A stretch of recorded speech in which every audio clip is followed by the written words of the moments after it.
What if I told you that on a single night, the most powerful military command center in the entire Middle East, a fortress of steel, intelligence, and American naval dominance, was targeted in a strike that left military analysts around the world speechless? What if I told you that the strike came not from some fictional war scenario, not from a Cold War thriller, but from the very real, very calculated hands of Iran's military apparatus?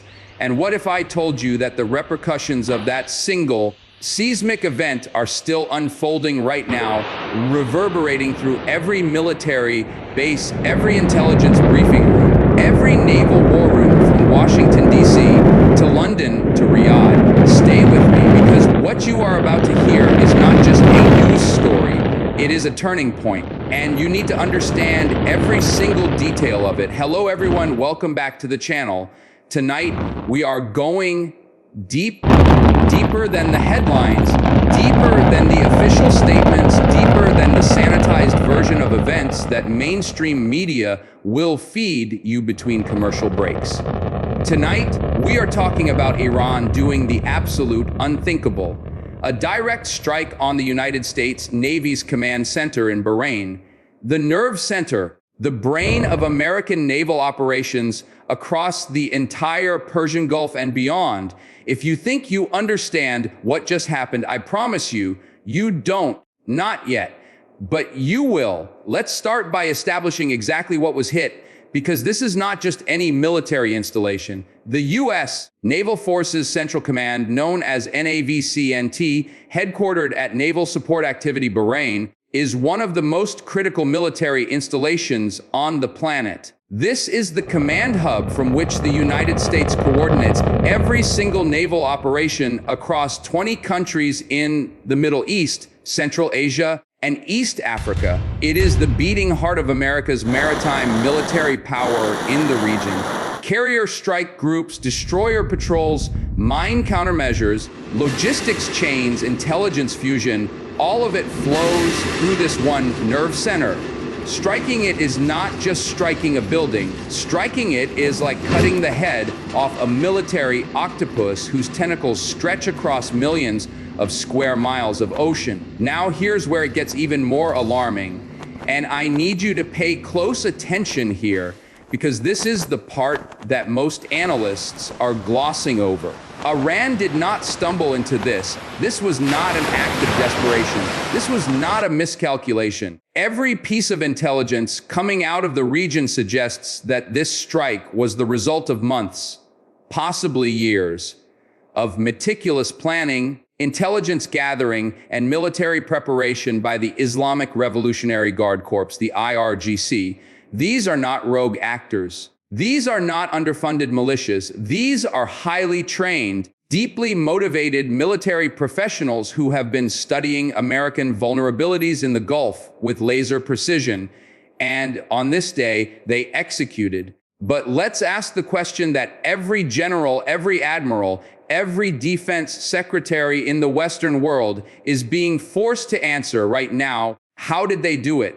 How does a regional power under the most severe sanctions regime in modern history, with its economy under tremendous pressure, manage to strike the most heavily defended military installation in the Middle East? The answer, and I want you to hold onto your seat here, lies in what military experts are calling a layered drone and precision missile swarm. Iran has spent the last decade quietly revolutionizing its asymmetric warfare capabilities. While the world watched Iran's oil exports and nuclear negotiations, Tehran was building something far more dangerous, a military industrial complex of unmanned systems that can overwhelm traditional point defense networks. Think about this for a moment. The U.S. military spends hundreds of billions of dollars annually on the most advanced air defense systems ever created. Patriot missile batteries, IRGC, the close in weapon systems that can fire thousands of rounds per minute. The latest generation of electronic warfare suites designed to jam, spoof, and blind incoming threats.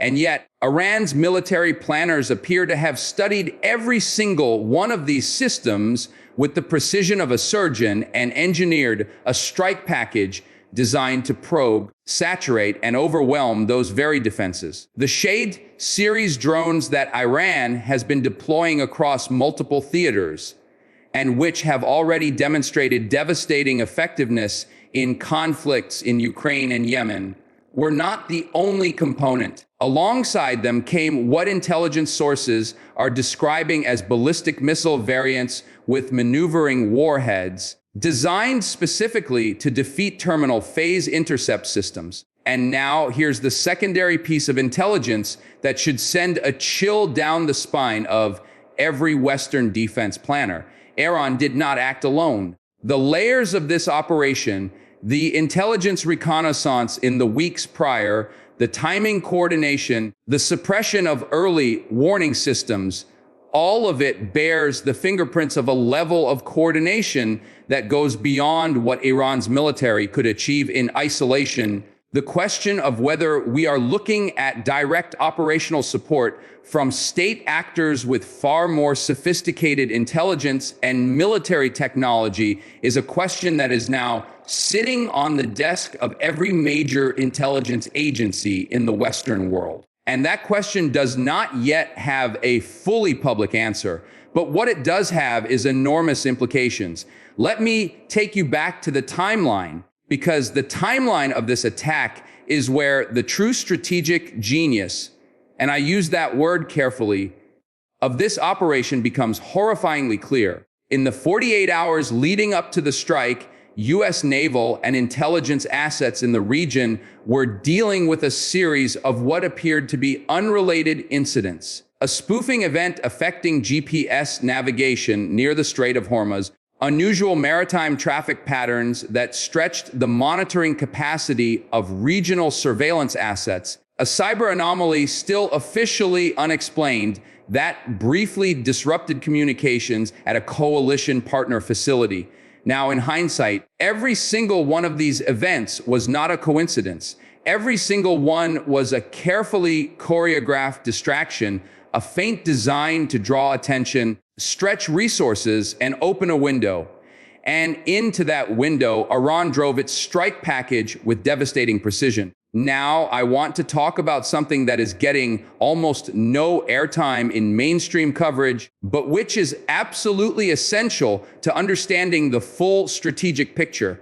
The location of this strike matters more than almost anything else. Bahrain is not just an American ally. Bahrain is the anchor of the entire United States Gulf security architecture. Bahrain is home to the U.S. Fifth Fleet. It is where American naval power projection into the Indian Ocean, the Red Sea, and the Persian Gulf all originates. And critically, Bahrain sits at the crossroads of the world's most important energy shipping lanes, the Strait of Hormuz, through which approximately 20% of all global oil supply flows every single day, is just a few hundred miles away. By striking Bahrain, Iran was not just striking a military installation. Iran was sending a message to every oil importing nation on earth, every NATO ally, every Gulf monarchy: we can reach the jugular. And the world heard that message. Within hours of the initial reports, oil markets were reacting violently. Naval assets across the region were immediately shifted to heightened readiness. Emergency communications were flying between Washington, London, Paris, Riyadh, and Tel Aviv. The diplomatic and military hotlines that exist precisely for moments like this were burning hot, because every defense ministry in the world was asking the same question: is this the opening move, or is this the whole game? Is Iran establishing deterrence, or is this the beginning of something far larger and far more dangerous? Here is what the strategic calculus looks like from Tehran's perspective, and I want to be very clear. Understanding Iran's strategic logic is not the same as endorsing it. It is simply essential if you want to have any real comprehension of what is happening. Iran's military doctrine is built around what they call the forward defense strategy. The idea is that rather than waiting to fight a war on Iranian soil, a war that Iran would almost certainly lose in conventional terms against the combined military power of the United States and its allies. Iran takes the fight outward. It embeds itself in proxy networks from Lebanon to Yemen to Iraq to Syria. It builds deterrence through the credible threat of disruption. It says to Washington, attacking us will not be a contained surgical operation. It will set the entire region on fire. And the strike on Bahrain is the most powerful, most direct demonstration of that doctrine that we have ever seen. But here is the critical counterpoint that every serious military analyst is now wrestling with. Because in military strategy, demonstrations of capability are always a double-edged sword. By showing what it can do, by revealing the reach and sophistication of its strike capabilities, Iran has also forced the hand of the United States in ways that Tehran's military planners must have anticipated. The American military simply cannot allow a direct strike on one of its most critical command centers to go unanswered. The credibility of American deterrence, the foundation upon which the entire global security architecture rests, demands a response. And not just any response, a response that reestablishes the cost of targeting American assets at a level that is unmistakably clear to Tehran and to every other adversary watching from Moscow to Beijing to Pyongyang. So let's talk about what that response looks like, because the options on the table right now are some of the most consequential military decisions that American commanders have faced in decades. Option one is a targeted kinetic response, precision strikes against the specific IRGC units, intelligence facilities, and launch sites most directly connected to the Bahrain operation. Limited in scope, designed to punish without escalating. Option two involves a broader degradation campaign against Iran's military infrastructure, its missile production facilities, its drone manufacturing complexes, its command and control networks, far more damaging to Iran's long-term military capacity, but carrying with it a dramatically elevated risk of full-scale regional war. And then there is option three, the one that very few people are talking about publicly, but which is very much part of the strategic calculus. A naval blockade combined with an expanded economic warfare campaign designed to force Tehran into a renegotiation of the entire regional security order. Each of these options carries enormous risk. Each of them could, under the wrong circumstances, trigger a chain of events that pulls in not just Iran and the United States, but every other actor in this extraordinarily complex regional theater. Israel, which has its own red lines and its own military capabilities and its own timeline for dealing with Iranian threats. Saudi Arabia and the Gulf states, which are watching this with barely concealed terror and wondering whether the American security guarantee that their entire strategic posture depends upon is still worth the paper it is written on. Turkey, which occupies one of the most pivotal geopolitical positions in the world, and whose relationship with both NATO and with regional actors makes every decision it takes enormously consequential. And Russia and China, watching from a distance, calculating their own interests, their own opportunities, their own moves on this global chessboard. I want to take a moment here to put this in the broadest possible historical context, because I think it is essential. We are living through a period of profound geopolitical transformation. The rules-based international order that emerged from the Second World War, the system of institutions, alliances, and norms that has prevented great power conflict for nearly 8 decades is under more severe stress than at any point since the Cold War. Multiple simultaneous conflicts, great power rivalry reaching temperatures we have not seen in generations. The proliferation of advanced military technology to state and non-state actors alike, and now a direct strike on one of America's most critical military installations in the Middle East. This is not a moment in isolation. This is a data point in a trajectory, and if you connect the dots, the trajectory is alarming. The technology dimension of this story deserves its own deep focus because it is perhaps the most consequential long-term dimension of all. For decades, the United States has maintained military technological superiority as the bedrock of its global security commitments. The ability to project power, to strike with precision, to defend its assets, these capabilities rested on a technological edge that adversaries simply could not match. But what Iran has demonstrated in Bahrain, and what Russia has demonstrated in Ukraine, and what China is demonstrating in the Pacific is that the technological gap is closing. The democratization of precision strike capabilities, the rise of drone warfare, the maturation of electronic warfare and cyber operations, the rapid development of hypersonic technology, all of these trends are converging in ways that are fundamentally disrupting traditional military calculations. And here is the piece that should keep every defense planner awake at night. The Shahed series drones and the precision missiles used in this operation are not the pinnacle of Iran's capability. They are what Iran was willing to use and willing to reveal. Military doctrine across every major power holds that you never show your best cards in an opening move. What Iran deployed in Bahrain was a capability it was prepared to expose, which means that what Iran is holding in reserve, the systems it has not yet revealed, the capabilities that remain classified within the deepest levels of the IRGC's military industrial apparatus, those are the things that the American intelligence community is burning midnight oil trying to fully characterize right now. Let's come back to the human dimension of this, because in all of this strategic analysis, it is easy to lose sight of the fact that real men and women in uniform were in that command center when it was struck.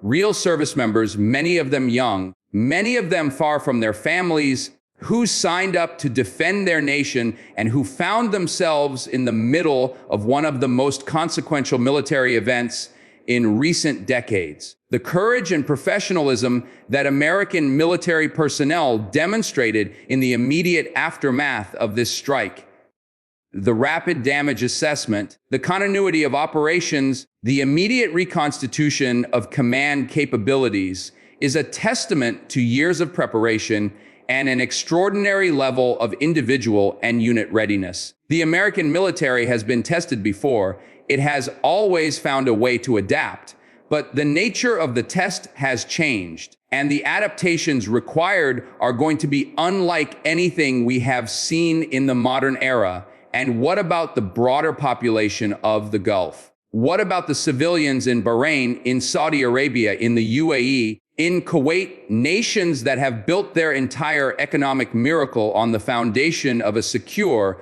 American guaranteed regional order? Because the psychological impact of this strike extends far beyond the military and political sphere. When a population that has lived under the umbrella of American security protection watches that umbrella get challenged in the most direct and dramatic way imaginable, the question they ask is not a geopolitical question. It is a deeply personal one. Are we safe? And that question, once it takes root in the minds of millions of people and in the boardrooms of the companies that invest trillions of dollars in this region, has economic and social consequences that are just as significant as the military ones. Here is what we know for certain as we assess where things stand right now.